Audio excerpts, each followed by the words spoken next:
Wat is die verskil van 'n visuele tag en 'n elektroniese tag? En hoekom moet jy albei hê? Nogtans, hoe werk 'n stickreader en wat is sy doel op die plaas? Vandag gaan ons daaroor gesels. 'n Visuele oorplaatjie lyk soos dit. Of soos dit. Die visuele tag bestaan uit 'n vroulike tag en 'n manlike tag. En mens skiet dit in die diere se oor met 'n tagger wat so lyk of soos dit. As jy die oor tag, sit jy die manlike tag in die pennetjie en die vroulike tag, soos wat ek dit noem, die wasgoed pennetjie gedeelte.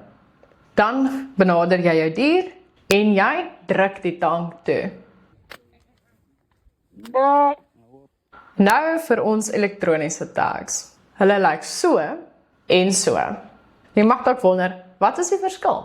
Wel, dit is baie eenvoudig. Hierdie tag, soos jy kan sien, het 'n oop gedeelte aan die bokant. En hierdie ene het 'n toe gedeelte aan die bokant. Dit is vir die eenvoudige rede dat die open cap tag weer oor en oor gebruik kan word in 'n omgewing soos 'n voerkraal, waar jy maklik die manlike tag agter afsny en vervang met 'n nuwe ene. Dan verwyder jy die ou dier se inligting en maak hom skoon vir die nuwe dier se inligting. Die closed cap tags is beter vir naspeurbaarheid. Dit is om te verseker dat daai dier se inligting lewenslank by daai dier bly.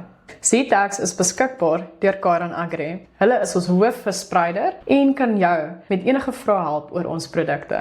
Ons tags is ook beskikbaar in koöperasies reg oor die land en jy kan self jou tagnommers laat lanseer by ons. Nou dat ons deur die tags is, kom ons praat oor die stickreader. Ons noem die XRS2i stickreader. Hy is mooi nagedink en sterk gebou, so hy kan enige omstandighede op die plaas oorleef. Sy handvatsel is maklik om vas te hou, selfs vir my klein handjies, want ons wil hê jou arm moet moeg raak nie. As jy sy boksie oopmaak, sal jy sien, daar is 'n boksie vir sy charger, klomp kragpunte van verskillende nasies, 'n kabel, die stickreader, sy boekie en 'n USB drive. Hierdie USB drive gee vir jou die Datamers Livestock Cloud. Dit is gratis sagte ware wat jy kan gebruik om jou diere se inligting op te laai, te bewerk en na ander sagte ware toe te laai, as jy dit sou wou. Kom ons sit hom nou aan vir julle. Hou net sy kragknoppie in en daar's hy. Hy is aan. Op die mynskerm kan jy sien, daar staan scan, new session, sessions en settings. Om 'n nuwe sessie oop te maak, gaan ons na new sessions toe. Kom ons sê ons het 'n vrag nuwe diere gekoop, dan sal ons hulle moet inscan. So ons gee hierdie sessie 'n naam en dan gebruik ons 'n favorite. Ek kies induction. Wanneer jy jou favorites kies, word die velde vir jou self opgeskep, so jy hoef nie dit in die veld te staan en doen nie.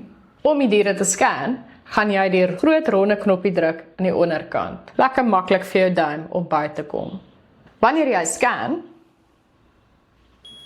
kan ons die visuele nommer van die dier intik, van die visuele plaatjie. Ons kan sy geslag insit. Ons sit die soort dier in en sy geboortedatum, as jy weet. En dan nou is jy reg om die volgende dier te scan. Om die data af te laai op die rekenaar, kan jy die TrueTest stickreader met 'n app koppel op die selfoon of jy kan hom indruk in die rekenaar deur sy kabel. En dit is dit. Net so maklik kan jy jou diere op jou plaas tag, scan en op 'n sagte ware laai waar jy alles kan dophou van jou kantoor by die huis. Ek is Leandrinel en ek hoop hierdie video het jou gehelp.